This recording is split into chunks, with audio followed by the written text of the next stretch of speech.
Hello, everyone. My name is Waylon Lewis with Elephant Journal, and this is our latest conversation and interview with our partner, Nue Life, and Juan Pablo. Welcome. So nice to be here. Appreciate it. So fun. Yeah. So what the heck is Nue Life, and why are you dedicating so much of your life to it? What is so inspiring about it? Well, my mother always would point out that the quality of your life is in direct proportion to the quality of the questions you're willing to ask yourself. And so coming out of COVID, we just really began to ask ourselves, what can we do? What can we do to help? So many people impacted, their mental wellness really impacted. So many people I know suffering from anxiety, people who've never suffered from depression, beginning to feel that sort of knocking on their door. And we just began to think, how could we help 1 million people heal the root cause of their suffering and unease, their dis-ease? And that's really the healing journey that we're on at Nue Life. So it's sort of like the milk ads in the 90s or 80s or whatever. It's like, got anxiety, got trauma, got, depression. So many of us are going through that. And it's very confusing what the heck to do with it. Is it meditation? Is it therapy? Is it all of the above?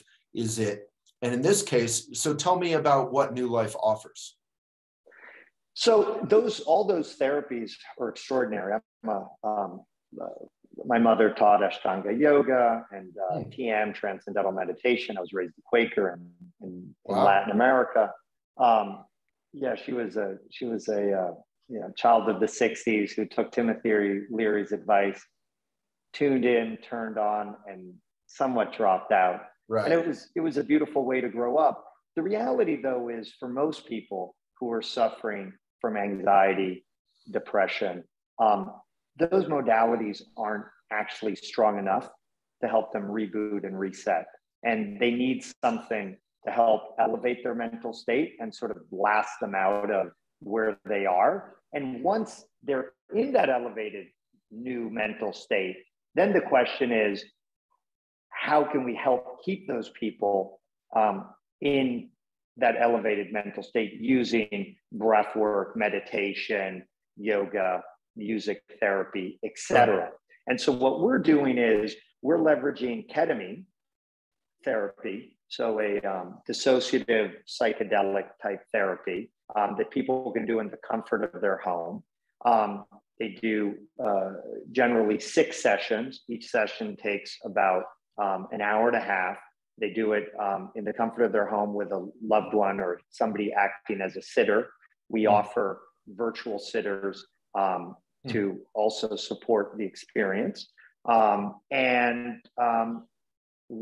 We find that for 80+% of our patients, they have a significant reduction of symptoms, and they consider themselves to be in a much healthier place mentally and emotionally. And then we work with all of the therapies that you described to help patients stay in that elevated mental place. So let's do the mention of ketamine brings up at least eight different questions in my mind, and I'm sure many people watching. Sure. So let's do a little speed round. So is it legal?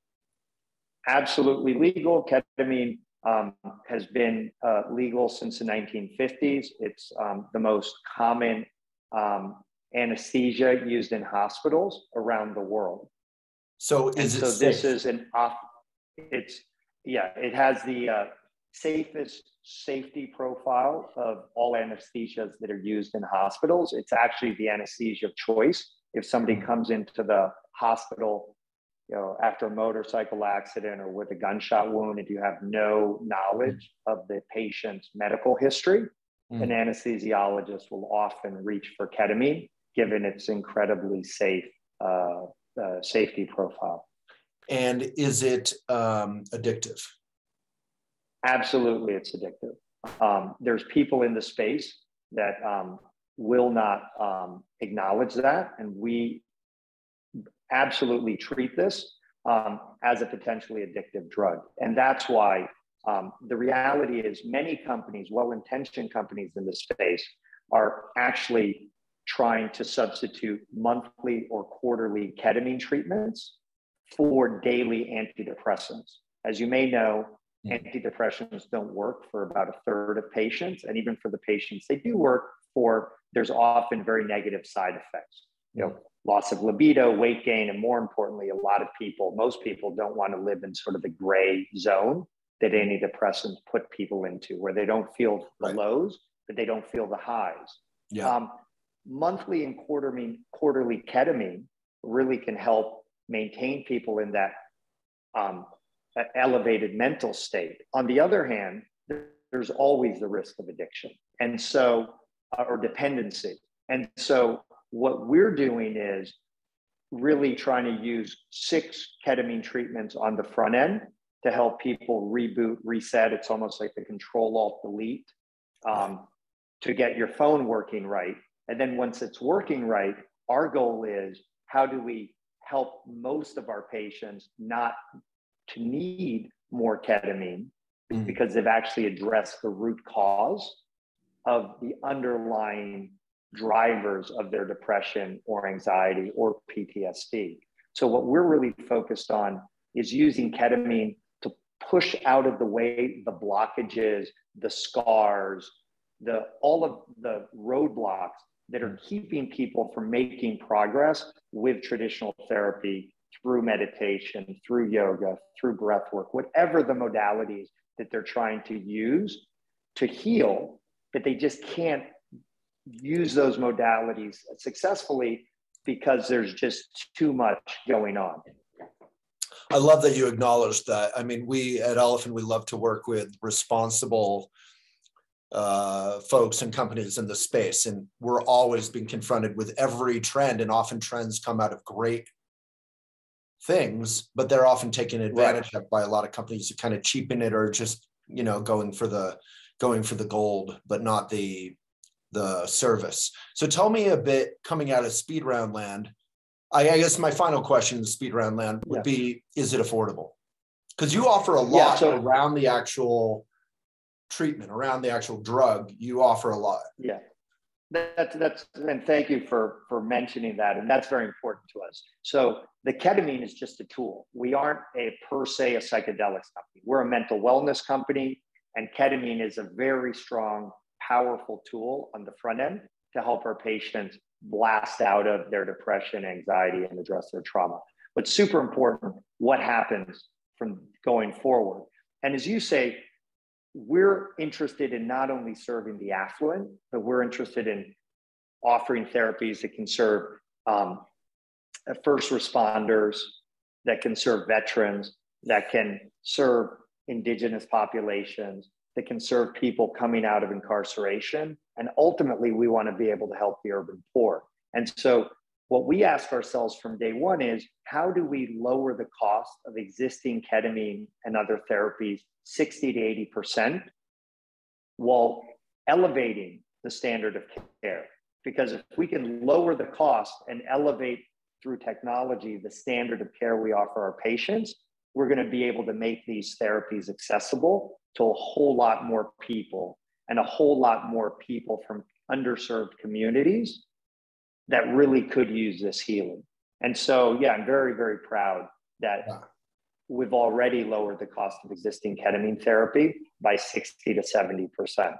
So do you have sort of a sliding scale there, or how do you, like, if I'm coming in and I'm affluent, I pay full price, but then if someone is coming in and they're a veteran or, from an indigenous population, if they're in need, how does that work? Yeah. So today we've lowered the price for everyone, and we're just beginning to roll out partnerships with veterans groups initially. Then we're going to focus on first responders, then indigenous people, and then really focusing on the urban poor. What's interesting, and also what I think is going to be interesting to your audience, is most companies in the sort of psychedelic cutting edge space are really focused on sort of the, I always refer to it as the Burning Man crowd, the cool, affluent, actually primarily white crowd. What we realized was older women are prescribed antidepressants at an alarmingly high rate, 4x the rate of men. And Wow. older women are not 4 times more likely to be depressed than men. But there is just this overprescription, which has led to 1 out of 5 women over 40 takes an antidepressant on any given day to get through the day. 1 out of 5. Yeah. And we find that alarming. And so we initially are focusing on trying to serve and help and message to women over 40. And that is a huge target demographic. And we believe, women, everyone, but particular people who are being overprescribed antidepressants deserve therapies that are safer, more effective, and have fewer side effects than SSRIs and any anxiety medications. I love how you say safer, because even though there's, excitement, but then also concern about the drug aspect of ketamine, you're saying it's actually safer than ongoing 1 out of 5 antidepressants on a daily basis. Of course, antidepressants, and it's not just safer emotionally. I mean, emotionally, who wants to live in a gray zone where you're in essence taking a pill every day, not to feel, not to be, who you want to be, not to be that robust version of yourself you used to feel connected to. And so that's why, unfortunately, most people who begin antidepressants, something like 25% of people who begin with antidepressants are still taking them 10 years later. That's a dysfunctional relationship. Right. That's where we also, using ketamine, which at home ketamine, we use lozenges as opposed to IVs, which is what you get in clinic, inpatient. But the research shows that the at-home protocol is just as safe, just as effective as the IVs. But what happens is these are treatments that the way we're structuring them for most of our patients, it's 4 to 6 weeks, 1 or 2 ketamine treatments a week. And then hopefully, if we do our job right and the patients are willing to do the work after they reboot and reset, they change their relationship with themselves. They work with their therapist. They do the yoga. They do the work to get to the healing. Well, then guess what? They find that they've been able to heal themselves, and there isn't that kind of trauma, or it's much more manageable, and they can manage it in much more productive ways than just taking antidepressants. I get easily overwhelmed by these sort of like online things that seem like they could help. One thing I liked about what you're offering is you're offering a lot of that kind of, I come from the Buddhist tradition, so we call it container. You offer a lot of like the support and services along the way, right? Can you tell us about that a bit? Yeah, so I come from the Native American church background and the plant medicine world. And that's also a beautiful container.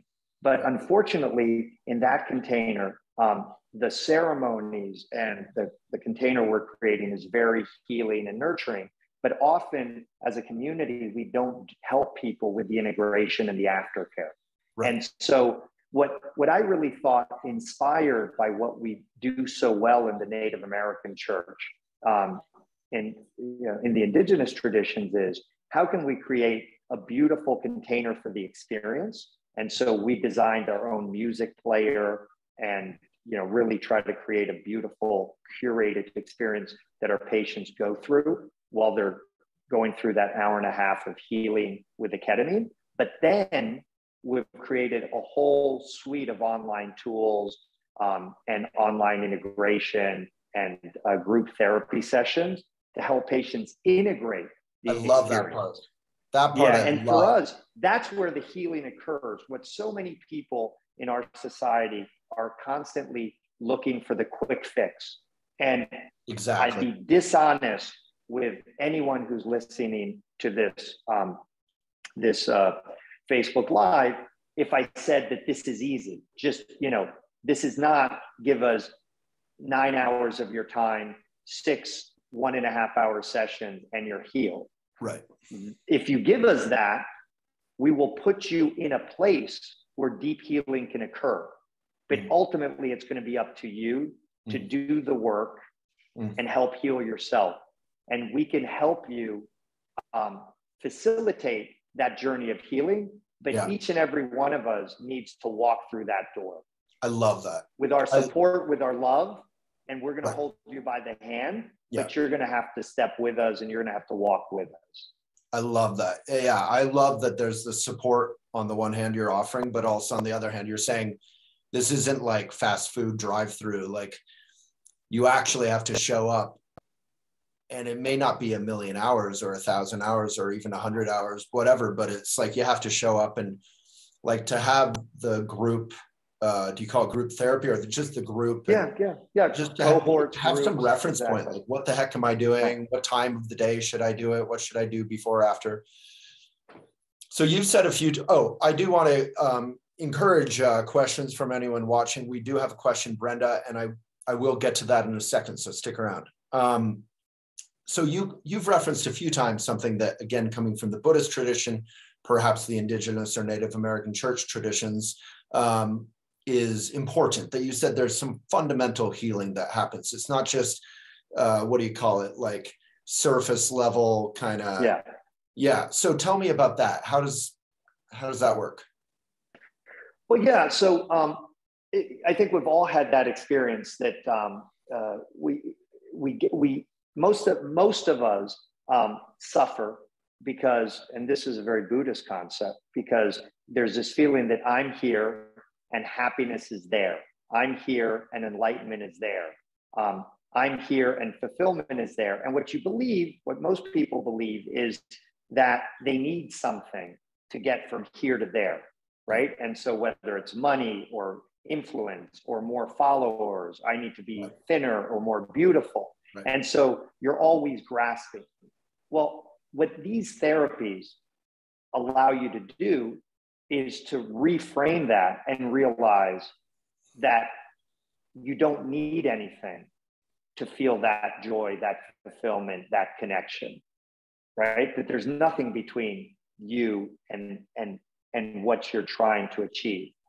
And once you sort of realize that, once you have that moment of enlightenment, then the question is, how do I, get rid of the things I'm holding on to that are standing in my way?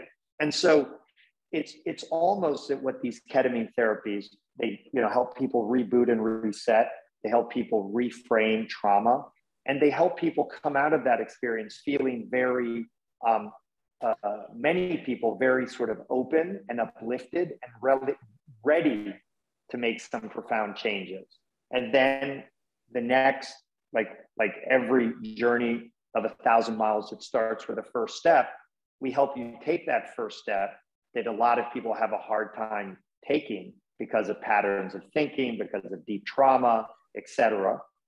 And then now we can really actually begin to help our patients make progress. And that's why rather than selling, packages of ketamine experiences, what we're transitioning towards is selling 3 and 6 month mental wellness programs that include ketamine on the front end, but also include all of this deeply important aftercare.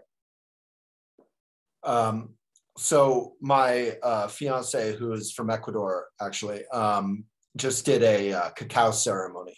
And here in Boulder, there's, as you can imagine in Boulder, if you know anything of Boulder's reputation, we have all kinds of so-called alternative ceremonies being offered all the time. And it's incredibly important to honor that ceremony and to have it taught or led by someone who is steeped in that tradition and not just use that to make money. So again, how does this, I mean, ketamine doesn't exactly have a native tradition to it, but how do you make a sacred ceremony out of what you're offering here?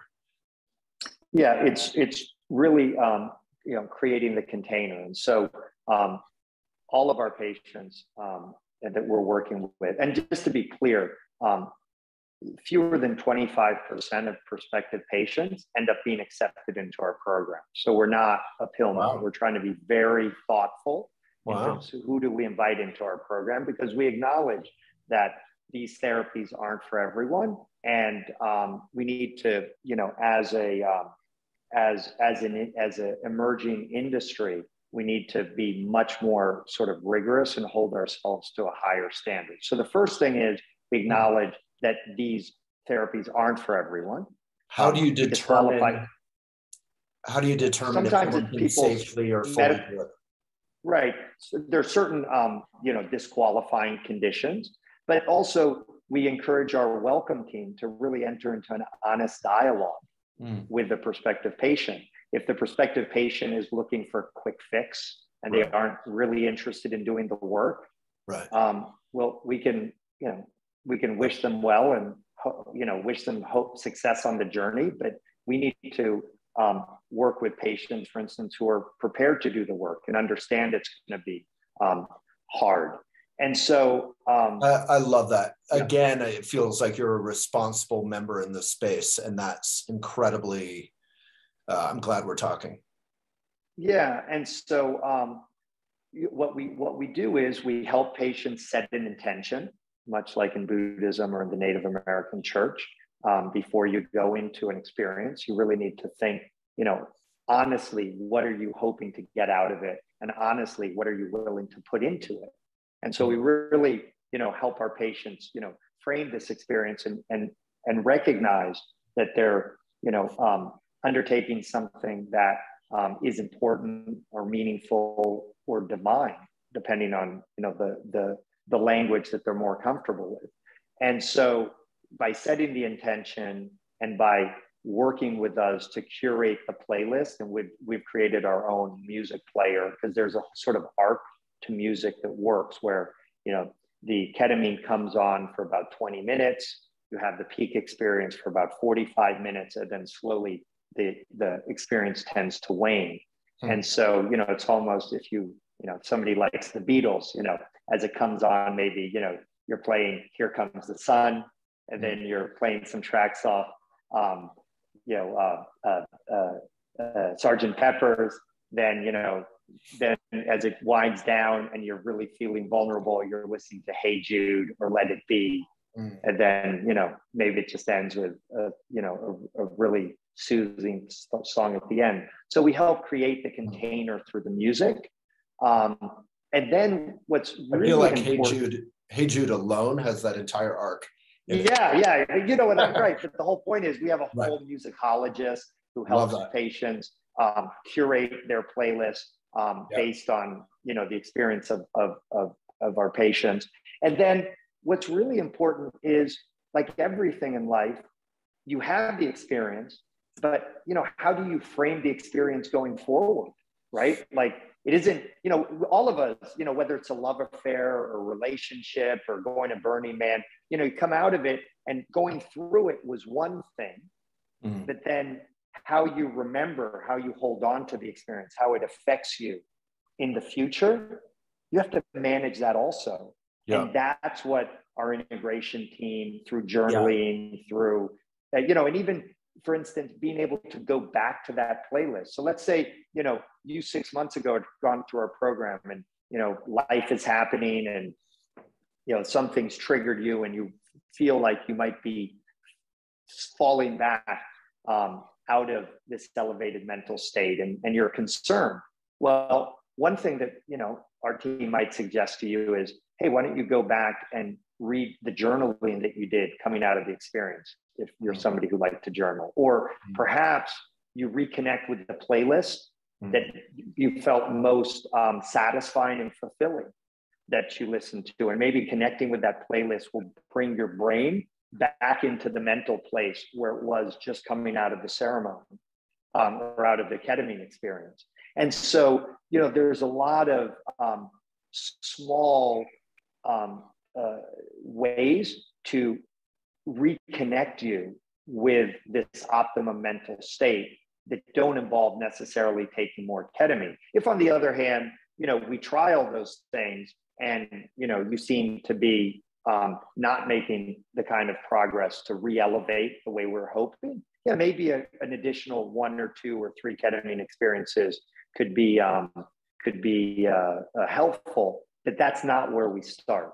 Yeah. We always start trying to help patients heal themselves without having to rely on more pharmaceuticals. No, that's a key point. In Buddhism, we don't talk about elevating particularly, but about kind of deepening your own relationship and love for yourself. Because otherwise people get into this mentality of like, Nue Life, gave me a great couple months and now I need to get back. And that's this sort of pre-addictive, or it's a habit forming kind of thought, like to be in a good place, I need to keep doing this. Yeah. We now have questions, so I want to, go ahead. Yeah. Oh, we want to avoid the equivalent of yo-yo dieting, but for emotionally going up and down, up and down. Right, exactly. That's not healthy. Again, is that perhaps better than daily antidepressants? Perhaps, but we think there's a better, deeper path available. So let's get on some of the questions. Yeah, but there's a third path that you've talked about, which is, using this to get to your core and to heal, and then to be able to maintain that just because you have everything you need fundamentally. But let's do, so again, encourage people to ask questions, and feel free to go as long as you want on the answers. We'll start with an easy one. The most recent, Genevieve, is this treatment only available in a few states? Talking about the US. We're currently operating in 9 states: Texas, Florida, California, Washington, New York, Colorado, Massachusetts, and Georgia. Yeah, in the house. And we should be in 23 states by the end of the year. Wow. This is, fully legal, off-label. Ketamine therapy is legal. The DEA, once they approve a drug, they give physicians the flexibility to use it for other uses, and treatment-resistant depression in particular is a very wide prescribed use of ketamine therapy. So in the comments, I think we've pinned it, but there's Nue Life is offering a discount through Elephant. Just keep that in mind and look for your state if it's not available yet. And outside of the US, is it not available, or what are you doing there? Yeah, so our goal is to help 1 million people address the root cause of their suffering and disease. And we recognize we need to serve people outside of the US. We're focused on the US this year, and 2023 is when we'll start our international expansion. Okay. So the first question, Brenda, I think you've been waiting forever. I've been using 4 IV ketamine every 3 months, and ketamine troches about every 4 or 5 days. You can tell how much I know, for about 2 years. Is this the same? It has saved my life and my marriage. I love, I'm really touched to hear that, these therapies have had this kind of profound effect. IV ketamine is expensive, and you have to get to a clinic. And the reality is many people in need don't have the ability to pay to go inpatient, and they also don't have the time to be away from their home or their job. And so what we've chosen is to use the same molecule, used in a different way, a slightly lower dose. So, generally when you do IV ketamine, it's quite a high dose. We take people less far. That's why they do 6 treatments. So it's safer a bit. It's more modest. It's safer. And what we're doing is because we have an app and because the patient can give us access to their Apple Watch, to their phone, et cetera, we can be in a much more ongoing conversation and dialogue with our patients. If somebody goes into a clinic and they leave the clinic and maybe they get a follow-up call from, the receptionist to just check in on how they're doing a day or two later, but that's normally the extent of the aftercare. We, on the other hand, because we have an app and because we leverage telemedicine, we're able to keep that dialogue with our patients into the future. But the reality is, it looks like for Brenda, the leveraging ketamine and the way she leveraged it has done, you can't hope for anything more than to save somebody's life in their marriage. It's extremely touching, and thank you for sharing that. We're offering a protocol that should be able to help thousands and tens of thousands of Brendas by lowering the cost and taking away the friction of inpatient ketamine. And giving more ongoing support, which I love. And is there a difference between or as I call it, or IV and lozenges in terms of the effectiveness? So in intramuscular IV ketamine, it's all 100% bioavailable. And so you sort of know exactly how much ketamine the patient's body is absorbing. When you do at home or lozenge, you have to do a bit of a discovery dose. So we start people off at, I think, 325 milligrams, which is lower than many other people in our space. And then, you see how the patient reacts to that. If you, sort of titrate it up or down, most patients need a little bit more. So we try to be conservative. A lot has to do with how long a patient keeps the lozenge under their tongue. The longer, sort of the better. We have a proprietary blend that includes sea salt, just in order to make it a little less bitter. It doesn't taste good. We're not really worried about diversion because of that. And also, quite honestly, even though we've lowered the cost of traditional ketamine therapy a huge amount, we're still, our ketamine is, 10x the cost of what purports to be ketamine on the street. And so we're not really concerned that, people are, in any way diverting our ketamine. Plus, we have protocols in place to make sure that our patients are using the ketamine with the physical sitter accompanying them on the journey, et cetera. So we have very rigorous safety protocols. But wonderful question that Brenda had, and I'm so happy that people like Brenda are getting relief from these therapies. Yeah, super cool. And it's again, I'm glad you're doing it in a responsible way and making it more accessible. And it's a reminder, there is a link in the comments and in the title to get, I think, even a further discount. Billy Joe has a question that I think I would want to ask if I haven't asked. Safety for at-home treatment. What about people that are given ketamine by EMTs, professionals, and die? So basically, how safe is this? What's the danger here? Yeah, so we're monitoring the outcomes because we're tracking everyone through their app, and we have access to people's Apple Watch and their phone, et cetera. We're able to monitor. It's extremely safe and effective. Ketamine, the issues around ketamine generally have to do with fentanyl.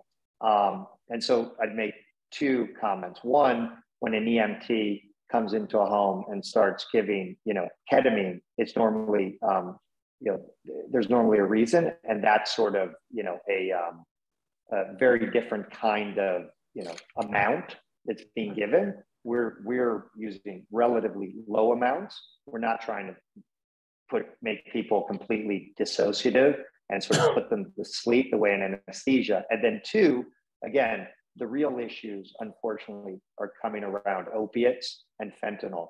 And, those aren't really risk when you're doing this at home. I can tell you that at our company, again, we've tracked the results.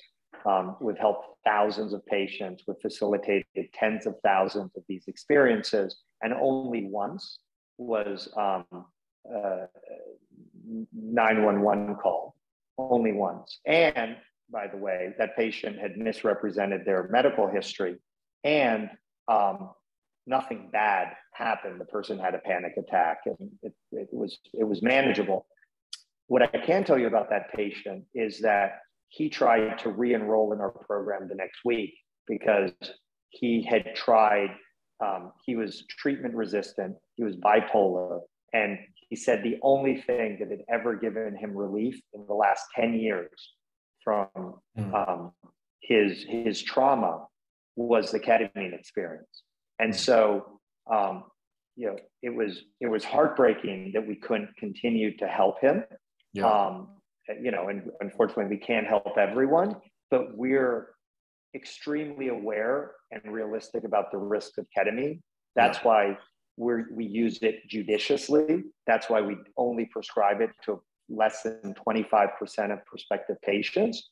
And that's why our business model is not focused around just prescribing more and more ketamine and having people doing monthly or quarterly ketamine treatments. Our business model is about using ketamine responsibly and ethically to help people reboot and reset so they can begin the healing journey that they weren't otherwise able to begin because of deep-seated trauma or whatever it is that's standing in the way of them being able to make progress. Yeah, that's incredible that, only one has kind of gone badly, and that there was some misrepresentation there. I was going to ask, so Billy Joe, thank you. If people misuse it, or like happens tragically with guns in America all the time, if children or something get a hold of this, is there some kind of protocol to, you can't do anything from your end on that tip, but how do you safely store this stuff, or how do you prevent people from misusing it, or at least cut them off if they are? Yeah, so we don't ship six doses at a time. We actually ship one dose, then we ship two doses, then we ship three doses. But when we ship one dose, every dose, when the person is about ready to have the experience, they have to take a picture of themselves with their sitter holding up IDs. And so we know exactly when they're taking the ketamine, and we also are confirming that they're taking it with an adult in the room with them, supervising the experience.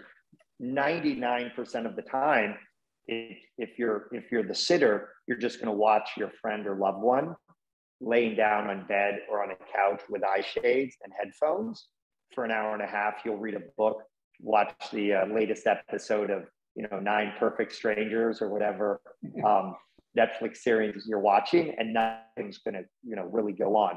We have a short training course for the sitters, and it's very straightforward. But yes, we have protocols to assure compliance with our protocols, and we, as I said, we ship 1 dose and 2 doses, then 3 doses, and the medicine comes directly. The ketamine comes directly from a compound pharmacy, and so as appropriate, things come with child resistant tops, etc.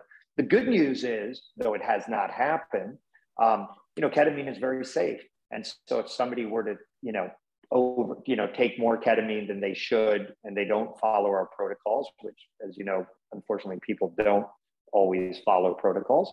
The reality is they'll go into a, likely a blissful kind of sleep and wake up, an hour later.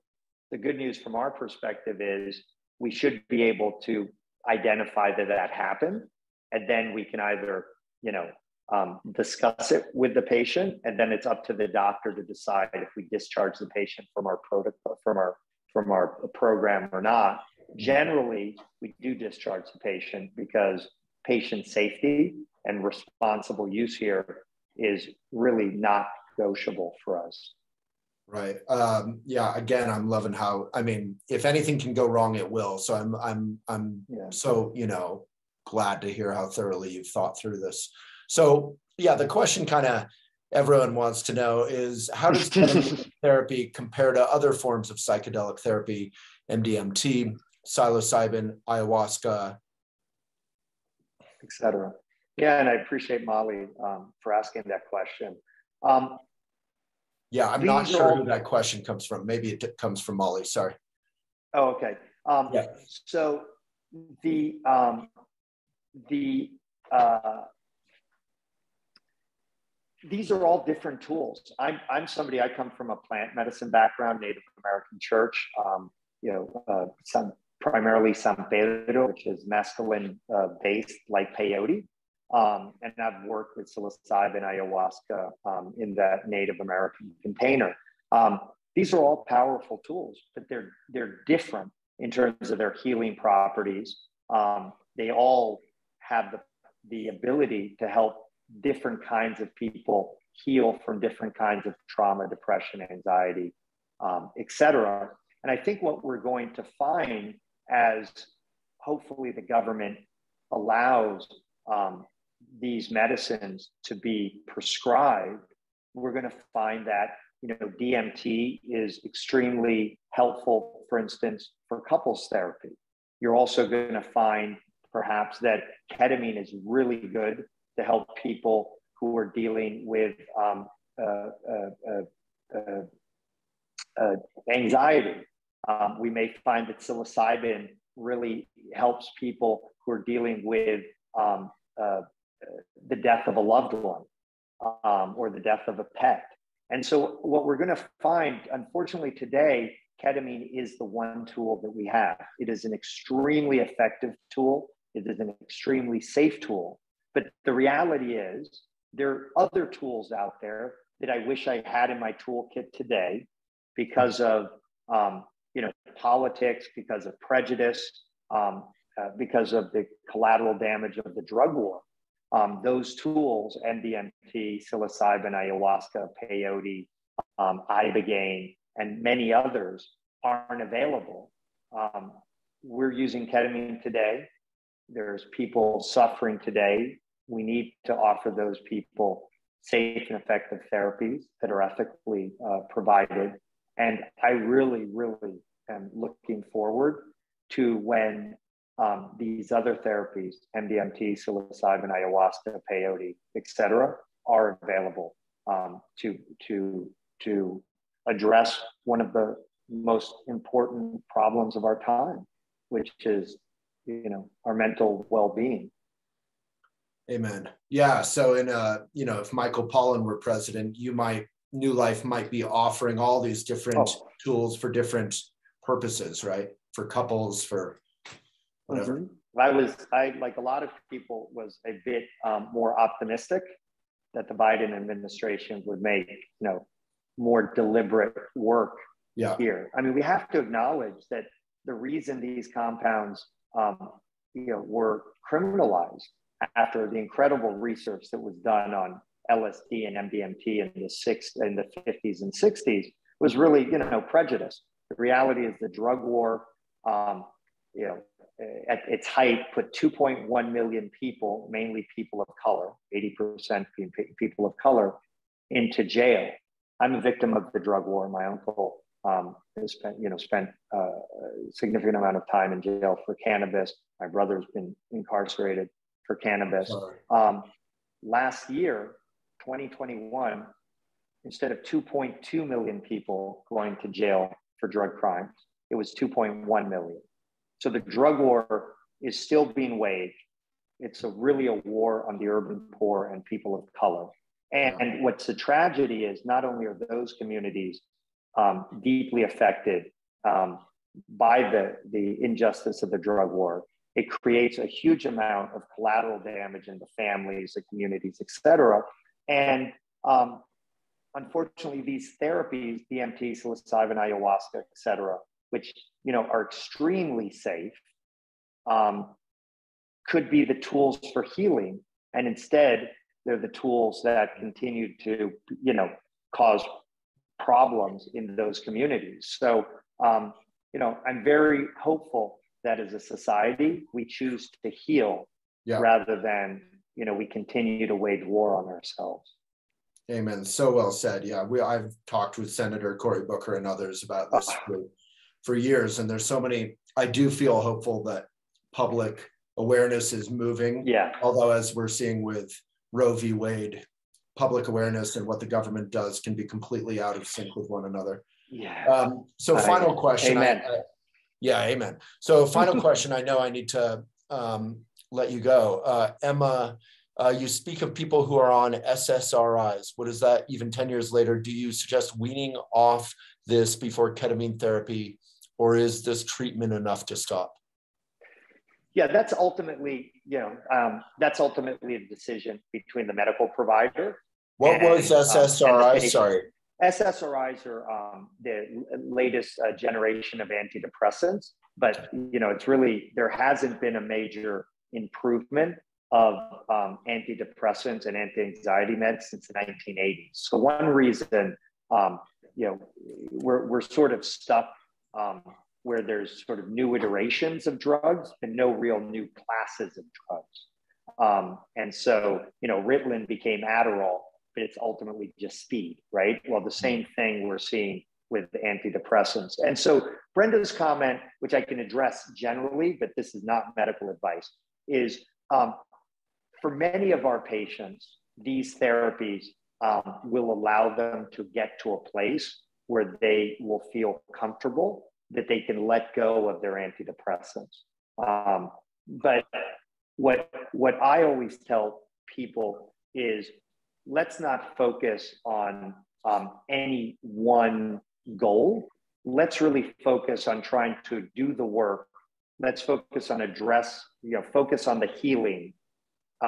Let's address what are the causes of why you're suffering, where your anxiety is coming from, and everything else will take care of itself.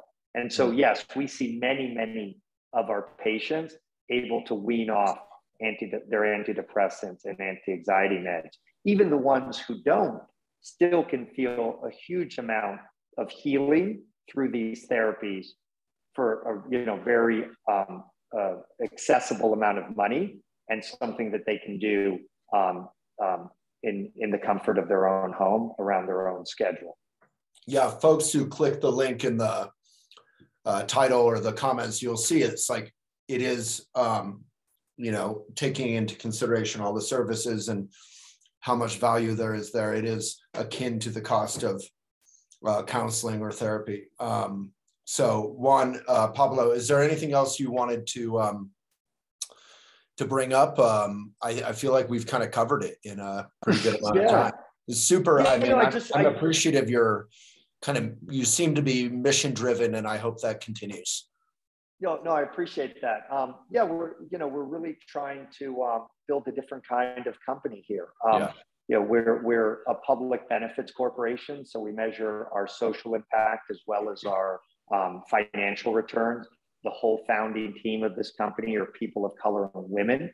We're very mission driven. We also greatly respect the audience at Elephant Journal. My mother taught TM and transcendental meditation and Ashtanga yoga, and I've spent many, a restless night looking at your all's content. It's really, beautiful, this community of like-minded seekers that are sharing their wisdom and their passions. And so, I encourage everyone to look at what we're doing. If it doesn't resonate with you, that's fine. I also want to acknowledge that, we, like every company, have to build this in phases, and we're constantly trying to elevate what we're doing. I'm proud of where we are today. We're not done with where we need to go. And if you look at it today and, you think that, it's interesting, but maybe it isn't there yet for you, check it out in 6 months. We're making a lot of progress. Yeah. We've raised a significant amount of capital, and, we're investing that capital to drive better patient outcomes and improve our product. So, give us some time. It's good today. It's going to be better tomorrow. And I really, really appreciate, Waylon, everything that you guys do to elevate the conversation. And elevate consciousness and open people's hearts. So thank you. Thank you, Juan Pablo, Nue Life. Such an honor, such a pleasure.